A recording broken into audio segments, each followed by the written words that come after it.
streaming, and Karen's over there fixing the stream and not crossing the stream because that's bad. Yeah, so forth. I'm gonna do viewer game analysis today.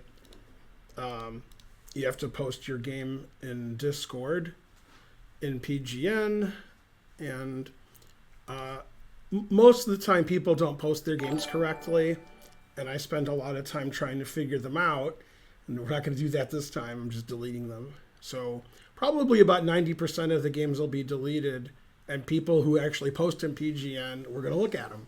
I'm not going to do any work putting your game up. I'm just going to copy and paste it. If it doesn't work, then it doesn't work. Ethan Owens subscribed at Tier 1. And, you know, Karen will ask questions and commentate on my commentary. And basically, Karen and I are going to spend most of the stream talking about the France-Switzerland game. Right, sweetie? You are, maybe. So do you know which French player really likes Hansen? Mbappe. Yeah. Yeah. Mbappe is their best player, although not today. And the Hansen has a terrible song, Mbappe. Well, for a minute when you said Hansen... Oh, I meant the group Hansen. I know. Not Eric Hansen. I got confused. Eric Hansen also, his favorite is Mbappe. So it's funny. Yeah. Okay. Bam Manelli's. Hey, do you know when Bam Manelli's closes? I do not. Okay. Well, I may have to go down there and get some tea. Yeah, probably at 9. Okay, I'm going to go in a second. All right. So our hero is black. Mm-hmm. Thanks, Shaz the Goat. Thanks, the Ultimate Potzer. All right. So he played F6, so I'll delete this game. All right. It's called the Arctic Defense. Very suspicious. Yay, noises. Okay, so black's playing badly on purpose. And a train. Already losing. Truth hurts. Yeah, so bishop takes c3 doesn't make a lot of sense because the knight's pinned and it can't move. So trading for it is weird. All right. And so he's still losing. d5 is all right. No complaints. Yeah, now having said A, white should play e5 since he's played d5 and try to open up the king or take on e6. He's still winning. He's got 2 bishops and more development and more space. Rook e1's a bit mild for white's advantage, but all right. Always play king b1, subscribe. Hooray.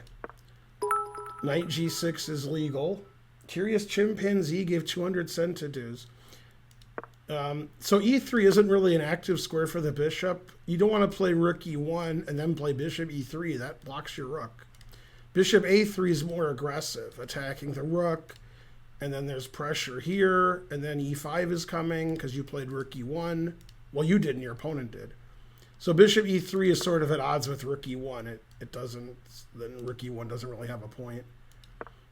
All right, b6 recommended by who? Scottish Demon Goat? Yeah. Yeah, b6. That's why black must have won this game. Queen d3 is barely legal. Good. Okay, so white's still winning with his 2 bishops. Good. Queen e7's legal. g3 is a strange move. All right, don't lose. Just weird. d6 is good. He played g3 to play f4. That's not something I would have considered, but all right. I understand. Pseudo Ryman gifted a sub. Hooray! Hey, trying not to learn. Takes. Put it in H. Taking on e6 is a mistake. Yeah, so white makes a lot of bad trades. And now has a worse position because his king is exposed. This king is safe. Pawn structure is not good. Yeah, so taking on e6 really doesn't make a lot of sense. That's a nice pawn there. It puts a lot of pressure on black. He can't play knight c6. And now black gets to develop and trade pieces, which is good since his opponent has 2 bishops and more space. Now the more space doesn't matter. Wow, king f2. Wow. Spencer's a gifted 5 subs. Hey, Spencer. Yay. Thanks for gifting 5 subs. McKnight subscribed at tier 1. Hooray. Go Spencer. My son, my son. Yeah. All right, so the rook's attacked. Knight d7's best. Yeah, now white's losing because all of the negatives in black's position are gone. His pieces are all out. His king is safe. His pawn structure is good. And white was pushing all his pawns to get more space and to try to win by force. And then he just trade everything. So now he's overexposed. King's bad on f2. Pawn structure's bad. White doesn't have the 2 bishops anymore because he traded them. So he traded the 2 bishops and got rid of this bishop on c8. Yeah, so never trade. Yeah, so now white's in trouble. Or he's in Barney, whichever is funnier. Now black's up a pawn with a much better pawn structure. Put it in h, giving up another pawn for some reason. Well, I probably wouldn't take that pawn because I'd be afraid to. And then I could get trapped. See, when you're already winning, you don't make moves where you might not be winning. If you move the knight to a safe square like e4, you're up 2 pawns for nothing. If you go here and your knight gets trapped, you're like, damn, my knight got trapped. If it doesn't get trapped, it's okay. But knight e4 is always okay. So this is a risky move when the risk isn't needed. You know, white could play c3, trapping the knight. And then, I don't know, knight's trapped. Bishop d2 traps the knight. So this is a risky move, which was first seen in the game Feingold versus Corrales Jimenez, right? Yeah. He played knight takes a2, and then I won. That means knight takes a2 is always wrong.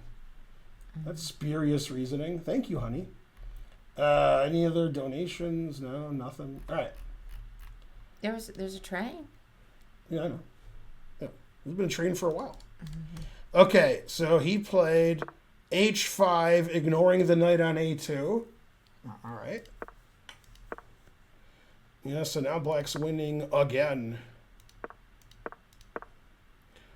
Yeah, letting him take the bishop probably isn't the way to get counterplay. Yeah, okay, and then now black got the wrap it up button. Plato 27881 subscribed. Thank you. And then I showed this position earlier today to Dmitry Komarov, and he said 4 passed pawns. What else? Man, white likes to trade everything. It's not the best idea. Yeah. These moves were recommended in the original air runs of the Jeffersons. Moving on up. To the queen side. Yeah. All right. I assume white hung his rook soon. Wow, he didn't. Hey, Jay Wolfant. That's pretty good. I'm going to go get my tea before they close. I'll be right back. And then I guess white lost on time. Or perhaps he resigned. So black played badly sort of on purpose in the opening, and white got a winning strategical position, and then white messed it up. So by making your opponent overconfident, like Switzerland did today, he was able to coast to victory. Now, you may wonder, why didn't he lose the game? And there's a very obvious answer. Nobody beats the Wiz. I'm the Wiz, and nobody beats me. No one beats the Wiz.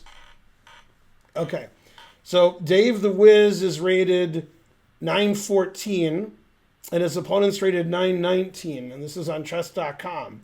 So on Lead Chess, they'd both be about 2750, and so forth. All right, so Dave the Wiz is black, and nobody beats him. Okay, so far so good. Yeah, there's a funny story. In the early 1970s, yay, high power 8, 1,000 centimeters. Thanks for showing me the win, and thanks for the monies. In the early 1970s, when Paul Keres was still alive, he played in the Canadian Open, which I think he did more than once. But anyway, he was paired with the guy who was Canadian, He was a local yokel. And he was like 2150, 2200. And the guy had black against Keres, the 21, And he was known as the world's leading authority. I mean, and locally he was known as that, in the Petrov. He knew the Petrov better than anybody, according to the locals. All right. So the game went e4, e5, knight f3, knight f6. That's why I was reminded of this story. And, man, they couldn't wait for, like a big theoretical battle to see who knows more about the Petrov, a world-class player, or the local guy who's booked to the gills. And Keres played d3 instead of playing knight takes e5 or d4 or knight c3. And Keres won in 20 moves as the story goes. Because then the guy, d3 doesn't really play for an advantage. It's just a legal move. So he showed that guy. Yeah. Salty Pirate subscribed. Hooray. Yeah, that is good. All right, we have 1,200 viewers, but that doesn't make any sense.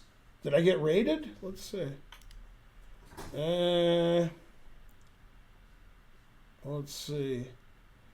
I don't know why. Are you Karen or a burglar? Why can't she be both? Oh, actually, she has some meat in her hand. She's the Hamburglar. Hey, they were closing right then. Yeah. Barely got in. Did you play Van Halen from your song? And you said, I want a Coke right now. Hey. I wanted tea. They were out of tea. Oh. Yeah. That time of day. You could have gotten me a tea, then we would have had tea for two. Yeah.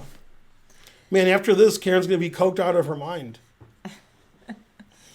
All right, so I told them a long story, so all you missed was the opening. Okay. Which is e4, e5, knight out, knight out. Mm-hmm. Yeah.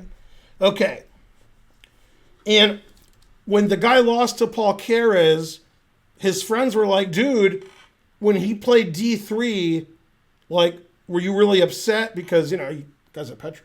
And he said, I literally don't Keres. I don't Keres. Yeah, he was really upset, that guy. Yeah. All right. So black played bishop c5, confusing the audience. This guy's our hero because he's the guy who submitted the game. Mm-hmm. And since he's the whiz, nobody beats him. Okay, so bishop c5 blunders a pawn to knight takes e5. Now that this pawn is defended. And then white took it. And then Dave the Whiz resigned. Okay, now let's look at the next game. It's funny when I do videos for chess.com, I go, okay, now let's look at the next game.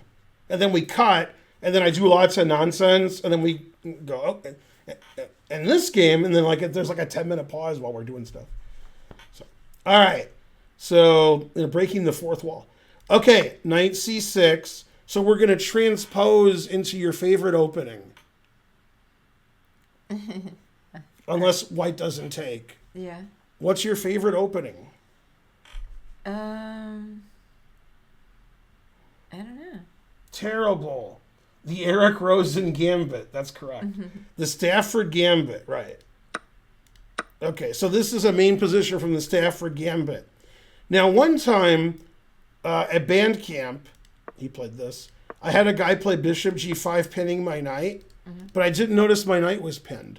So I took, and I thought he would take my knight, and I would take his bishop, right? So that I won a pawn back. And he took my queen, which I didn't see. So I decided I'll give a spite check, because that's what I do when I blunder. So I gave a spite check, right? And he went here, the only legal move. And then I gave another spite check. Hooray. Yeah, this happened about 3 weeks ago on my stream. Oh, yeah.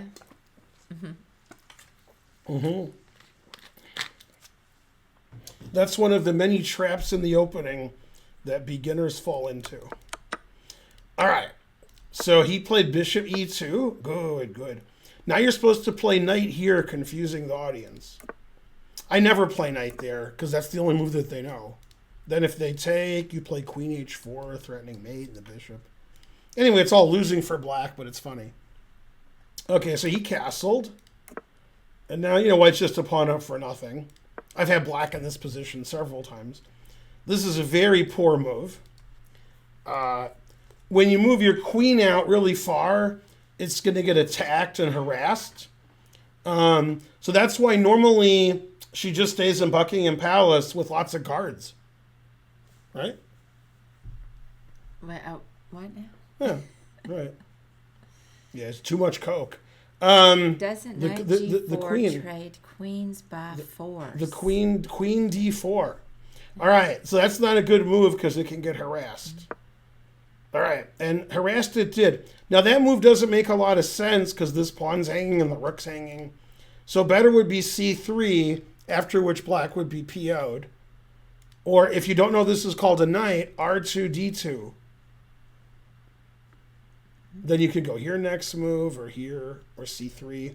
This move blunders the B pawn. And so black did not take it and blundered a piece. So after taking this, white's still better, but he's barely better. It's like I'm barely a GM, right? Mm-hmm. This move blunders a piece. Karen will explain why. Because I want some Perrier. Then they can just go D4. That is correct. Yeah. And in real life and in chess, never walk into a fork. Okay. And white took on C5 instead of here. Now, I've mentioned this on previous streams. People who can legally trade pieces and are very low rated always trade pieces. It's the only move they consider. No other moves are considered. But when somebody puts their queen up in your grill, then you can often attack. And when you see pieces like this, then this is the forking square. Yeah. Man, I can't make that joke. Jesus. I almost did. All right. So D4 wins a piece, but white's still winning, but not as winning. Don't really understand why the knight's there, but all right. Now that black has successfully prevented D4 for the first time in the game, white played D4. It's a strange move since black just played rook D8. All right, so that was not the best move. Saved his queen, somewhat surprising. Now it looks like white's defending this, sort of like when we went to the theme park and we went to the 70s diner. And then I said, hey, the bartender looks like John Travolta. And the guy said, yeah, looks like. Remember that? Mm-hmm. So it looks like this pawn's defended, but that's pinned. So we could still play knight takes e4 if we'd like. But he did not like. He tried to force f3, which you should never play. And he didn't. Good, good. All right, so black's pieces are on fire. That's why they're red. Mm-hmm. Yeah. So black's better because... Whoa! I just ate. All right. That move's bad for lots of reasons. We don't have time in the stream to tell you all the reasons. Now, instead of saying why it's bad, let's figure out why the guy played it. Why would somebody play b4? What was he thinking? I'm not real sure. He was thinking that attacks the queen. Yeah. And that was the end of his analysis. It wasn't the longest analysis, but yeah. And I tell my students when I used to teach, you don't make moves because they attack things. You make moves because they win things. Let's see. Phenakismos. Thanks for the sub. Okay. Yeah, Wesley's going to play Magnus tomorrow. That is correct, I think. Now, that move blunders a pawn. But if it didn't blunder a pawn, it's still bad. Because it weakens everything. Terrible. Sitting out there waiting to get captured. Okay. And probably this pawn saw the movie The Hustler. He's just waiting for an excuse to lose. He's waiting for, Okay, so queen takes, which is very suspicious because you could take with the rook. After queen takes, if white had played c3, which doesn't work, then it would have worked. It doesn't work, but it would have worked. Yeah. So there's two reasons why it doesn't work. You could play rook takes, and then you get two pieces for a rook. Or you could play here, which even I can't calculate. I don't know what's going on there. But the engine says it's good. But I resign after that with both colors. Yeah. I thought this was okay, but thinking's not my strong suit. Yeah, I was looking at that. Yeah, then after this, That's triple okay. exclam, white's better. Because we're defending our queen, attacking your queen, and threatening the rook because the knight's defending. Yeah. So now white's better. So c3 would have worked, but instead he always trades. And now he's a pawn down for nothing. Still not sure why his knight's on a3. Now white obviously lost the game because he played f3. Never do that. That's a good move. That's a little weakening. Hey, Bowler, how's it going? Can't resist. Now that move's actually bad.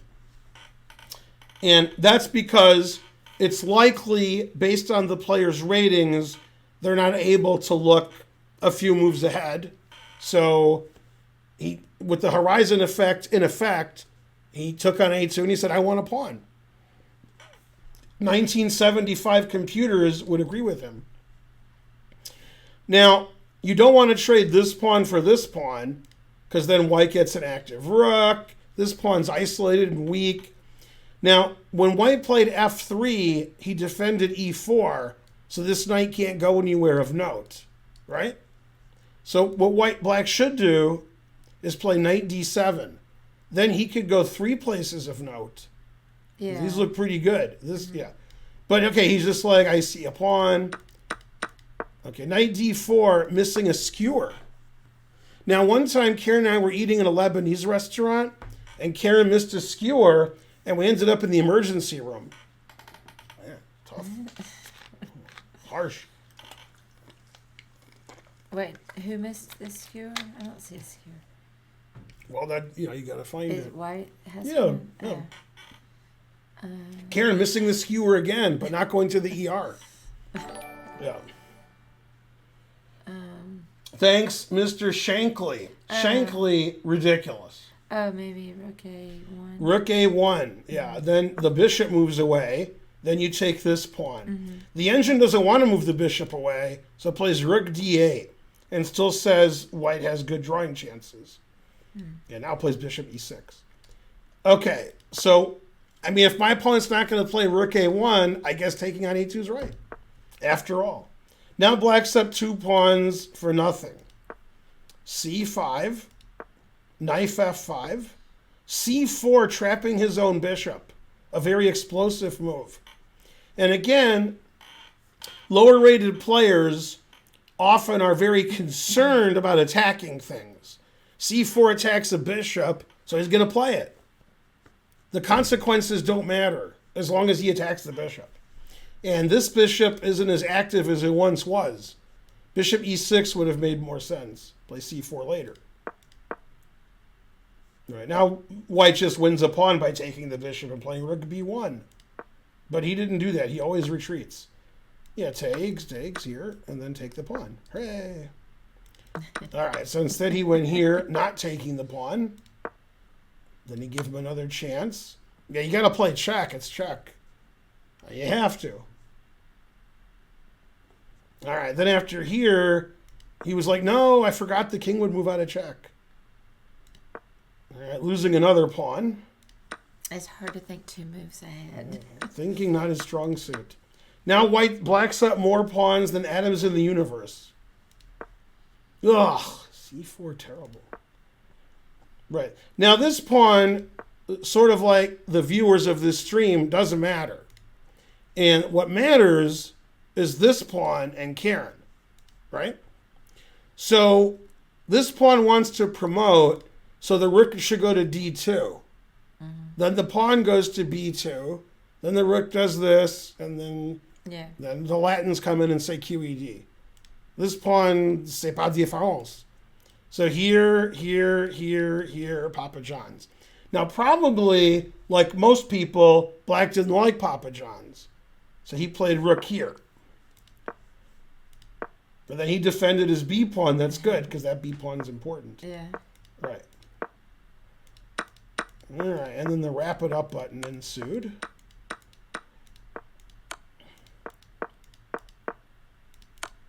Not a lot of counterplay for white. Only Eric Rosen's stalemate tricks will work here. Well, he resigned. But before he resigned, you got to give him credit. He got one last check in. He likes to check. He's like, aw. Yay, LJ Gonzi. LJ Gonzi gifted 20 subs. And he's still banned. It's hard to understand. Yay. Hey, Manmoth. Yay, you're the best, How's it LJ going? Gonzi. Yeah.